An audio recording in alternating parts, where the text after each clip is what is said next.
Akala ko kasi mga kababayan, pag sinabing Mindanao, pag sinabing Marawi, solid po kay Duterte yan. Yun ang akala ko, pero mali pala ako mga kababayan. Bakit? Kasi eto nga, nung nagdaang rally, yung People Power Monument tayo mga kababayan, may mga nagpunta tayo ng mga kababayan nating Muslim na kung saan mga kababayan naghangad po sila ng suporta. Ano po, ng suporta kay PBBM. And then natanong sila dito kasi nga, pag sinabi kasing Mindanao, akala natin solid lahat kay Digong. Yung pala hindi. So ngayon ito, pakinggan po natin. Pag ikaw ay nasa Mindanao, ay solid Duterte daw. Hindi rin po. Hindi rin po. Hindi ako naniniwala dyan. Kami magiging solid. Napakatanga namin. Puro history yung bahay namin sa Marawi. Nasunog, nasira. Hindi man binayaran tapos maka-Duterte pa kami. Ano yun? Ay, eto mga kababayan kung titingnan yung mabuti to, akala ko kasi, nung nagkaroon, di ba, nagkaroon dati ng gera dyan sa Marawi. And then mga kababayan, Duterte administration yon. Akala ko kasi nung napanumbalik na, yung kapayapaan dyan sa Marawi, binayaran ng gobyerno or sinagot ng gobyerno yung pagpapagawa ng mga bahay, mga kababayan, nung mga kababayan nating Pilipino dyan po sa Marawi. Yun pala, hindi pala sila binayaran. And then hindi din nagawa, hindi rin naipaayos yung kanilang mga tahanan. Kaya nga kung makikita nyo, yung iba natin mga kababayang Muslim, nawala na yung pagsuporta dito kay Digong. Kasi nga mga kababayan, eto nga yung isang dahilan dito. Hindi natupok ng apo yung kanilang mga bahay, nasira nung nagkaroon ng gera dyan, mga kababayan, and then hindi man lang daw binayaran. At napakatanga daw nila kung susuporta pa rin sila kay Digong. Ngayon, ipagpatuloy pa natin. Ako si Raulo. Ay, kami. Never. Kami mga Muslim of the Philippines. Hindi kami ma-withdraw.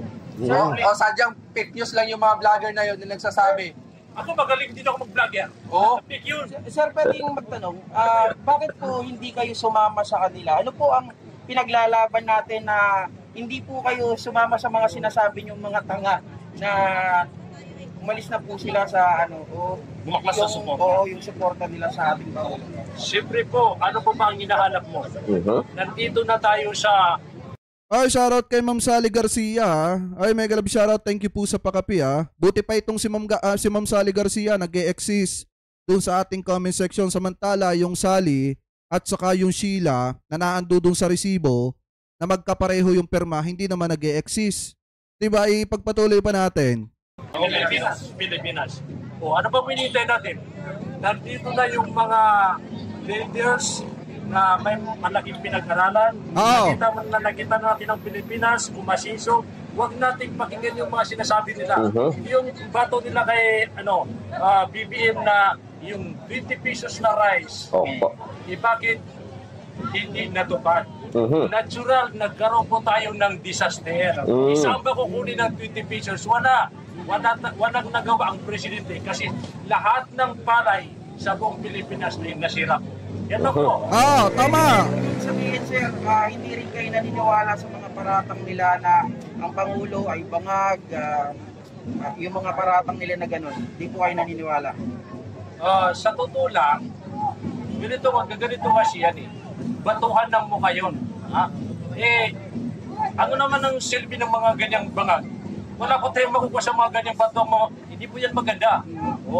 So, lahat naman ng tao may mukha, may gwapo, pero nagkataon lang na si Marcos talaga, ganun talaga ang itsura ng kanyang pagmumukha. Wala tayong magawa dyan. Okay. Sir, tanong ko lang sir, sabi daw nila, pag ikaw ay nasa Mindanao, ay solid Duterte daw. Hindi rin po. Hindi ako naniniwala dyan. Kami magiging solid. Napakatanga namin. Puro history yung bahay namin sa Marawi. Nasunog, nasira.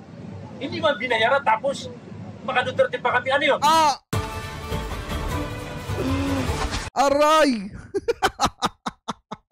Akala ko ba, sinasabi ng mga vlogger ni Digong na yung mga taga Marawi, mga taga Mindanao, aswan.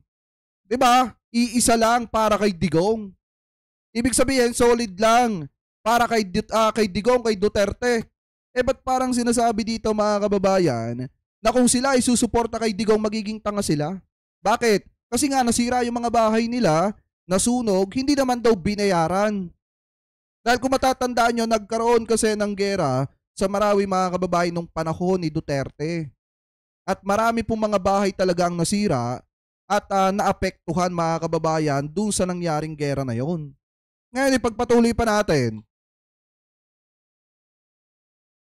Di ba kayo po ay binabanggit niyo po yung tungkol sa Marawi kasi si Baste Duterte ay nagsalita rin po siya kung sila daw ay makakabalik po sa gobyerno sa 2028, hawakan niya ang DND at sinasabi niya gagawin daw po niya na Marawi yung Ilocos. Ano po ang nararamdaman niyo doon since kayo po? Ito yung kumakalat na quote-in-quote mga kababayan na kung sakali na makabalik sila sa kapangyarihan, etong pamilyang Duterte, di ba may kumakalat na quote-in-quote na sinasabi na ang pipiliin daw ni Basti Duterte ay maging Secretary of Defense. Bakit mga kababayan? Kasi pupulbusin daw niya etong Ilocos Norte. Yun po mga kababayan, yung sinasabi nitong si Basti Duterte. So ngayon pakinggan natin ang sinasabi dito ng isa sa mga supporter mga kababayan na Muslim ng ating mahal na Pangulo. Po ay may sariling experience doon sa ginawa nila sa Marawi. Sa inyo po? Alam niyo po, ganito yun eh. Sa katotohanan, hindi po ako naliwanag. Ganito kasi, ang Marawi City, kung totoo, gumanda yung kalahati sa Marawi City. Pero alin ba ang importante? Yung gumanda, yung pahirapan mo yung maraming tao.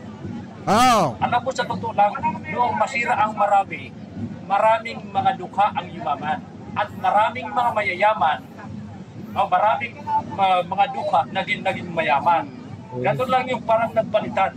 Alam mo, sa nangyari sa Marawi, yung mga taong walang kapira-pira, nagkaroon pa ng mga magagandang bahay. Sila yung nagbigyan ng pagkakataon. Sila yung umani sa sinasabi nilang na pinabibigay nila. Wala po yun.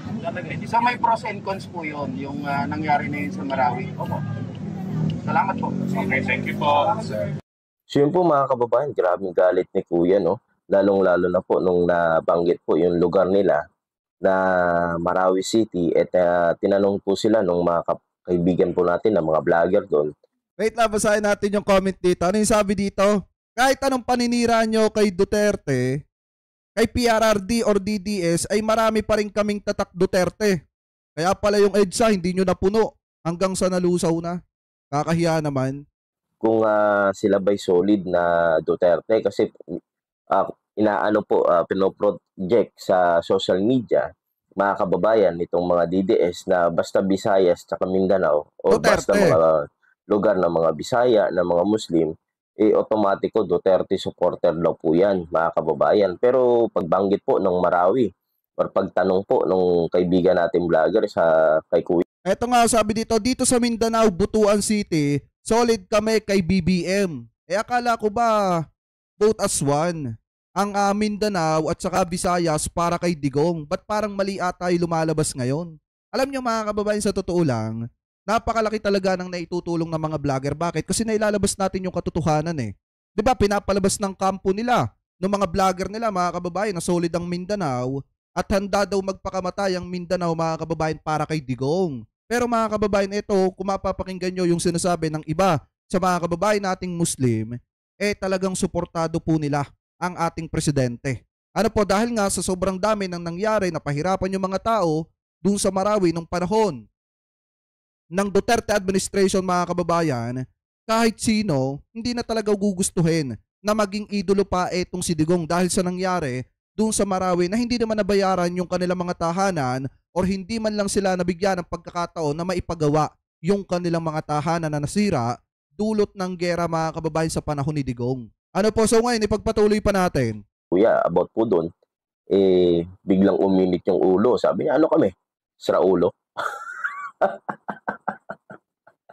So ito po'y patunay lamang na hindi po solido yung Kabisayaan, yung Mindanao, yung mga kapatid nating mga Bisaya, mga Muslim sa mga Duterte. Hindi talaga sila solido. So ito po'y isa lamang sa mga ebidensya na marami rin po na galing sa mga lugar na yan ang suportado si Pangulong Bongbong Marcos. Sabi nga dito sa comment, hindi lahat Duterte dito sa Mindanao. Sawa na kami sa pamamahala ni Duterte. Oy, buhay pa ba dyan yung mga DDS? Pakinig nyo nga yun sa kanila. Kasi sinasabi nila, mga kababayan, parami pa rin daw sila ng parami. bakit pakaunti na kayo ng pakaunti? Bakit hindi nyo magawa-gawa na mapuno yung EDSA? 'Di ba ilang araw kayo doon nagbabad? Hindi nyo man lang nagawa na punuin. Kung talagang madami kayo, di dapat napuno na ninyo yon.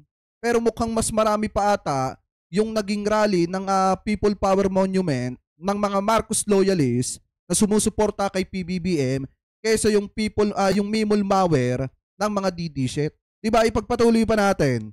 Makinig pa tayo ng ibang video, mga kababayan. Ito pa yung isa. Quezon City, yung mga kapatid natin. Ito. Isa pa sa mga kapatid nating Muslim, pakinggan yung mabuti to. Muslim Aid, Commonwealth Market, bago lang nasunog yun, di ba? Ha? Bago lang nasunog. Bago nasunog. Doon sa may Bagsakan. Pero okay na. Okay na yun. Kasi pumunta kami doon, namigay kami ng bigas kasama yung vendors party list. Sa Commonwealth Market. Kasama si Boy Nita, yung may-ari. Yung may-ari ng ano. Sa Commonwealth Market. Sir, bilang mga taga Mindanao, kumusta po ang pagsuporta natin kay Pangulong Bongbong Marcos? Hindi pa rin sila ginagawa yung mga kababayan natin sa Mindanao.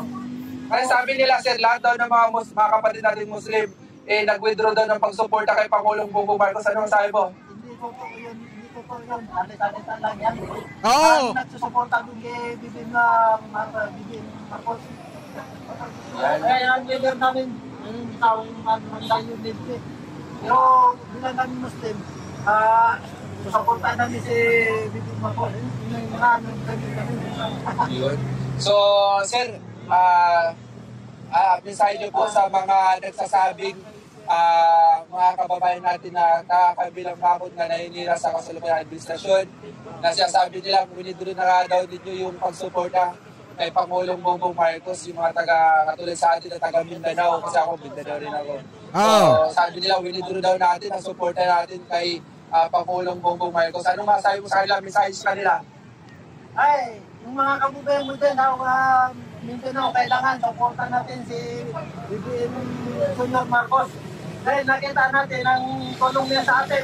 Mga kababayan natin din ng Mindanao, kailangan magkaisa tayo kay BBM Junior Marcos. Dahil nakikita natin ang supportan niya sa atin. Mabuhay si BBM Marcos! Akala ko ba mga kababayan, kay Digong ang Mindanao? Akala ko ba kay Digong ang Mindanao? Ba't parang yung iba natin mga kababayan Muslim isinisigaw ang pangalan ni PBBM? Ibig sabihin, kasinungalingan lang yung ipinapakalat ng mga taga-suporta, mga vlogger ni Digong, na solid daw mga kababayan ang Mindanao kay Digong. Walang katotohanan yan. Dahil kung solid mga kababayan ng Mindanao dito kay Digong, sana wala tayong nakita mga kababayan nating Muslim na nagpapahayag ng pagsuporta nila kay PBBM. So maliwanag naman mga kababayan na yung pinapakalat nila na ang Mindanao ay kay Duterte, isang malaking kalokohan po yan. Dahil unang-una kahit pasabihin na teritoryo yan, ni Digong mga kababayan, marami pa rin talaga ang mga taga Mindanao na hindi na sumusuporta o hindi na nasisiyahan sa pamamahala nitong si Duterte. So kayo, mga kababayan, ano po ang komento ninyo hingil po dito sa mga topic na ito na tinalakay po natin? Bago natin makalimutan mga kababayan, inilabas na nga pala daw, wait lang, balik ko lang to. Inilabas na pala daw mga kababayan ni Duterte yung kanyang 7 senators. Na patatakbuhin mga kababayan at panananaluhin sa darating na 2025 midterm election. Ito yan Yan, ito. Basahin natin. Galing po sa People's Tonight para makita nyo. Wait lang, mahina yung internet. Tanggalin na natin muna yung comment section. So kung makikita nyo mga kababayan nakalagay dito, tanggalin na natin yung video kanina ha. Nakalagay dito, ito daw. Ay sa People's Tonight mga kababayan ha. Dear Comelec. Dear Comelec, election violation ba ito?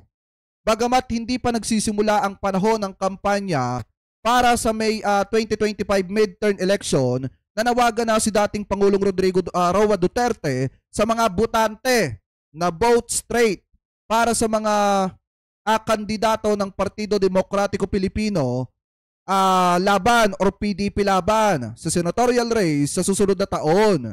Sabi pa dito, kabilang sa mga kandidato ng PDP ang mga re-electionist na sina Senator Bongo, Senator Ronald Bato de la Rosa, Sagip Party List Representative Rodante Marcoleta, ex-Interior Secretary at Party Deputy Secretary na si General J.B. Henlu. Yan po yung sabi dito. Dating Presidential Advisor for Northern Luzon, Attorney Raul Lambino, dating Philippine Amusement and Gaming Corporation PAGCOR official, at singer na si Attorney Jamie Bondok at veteranong aktor na si Philip Ipe Salvador, mga kababayan. So ngayon, kung makikita nyo, eto yan.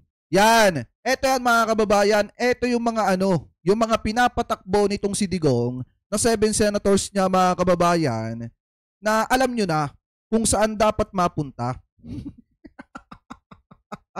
Kasi eto, mga kababayan, sa totoo lang, nanghihinayang ako dito kay Rodante Marcoleta.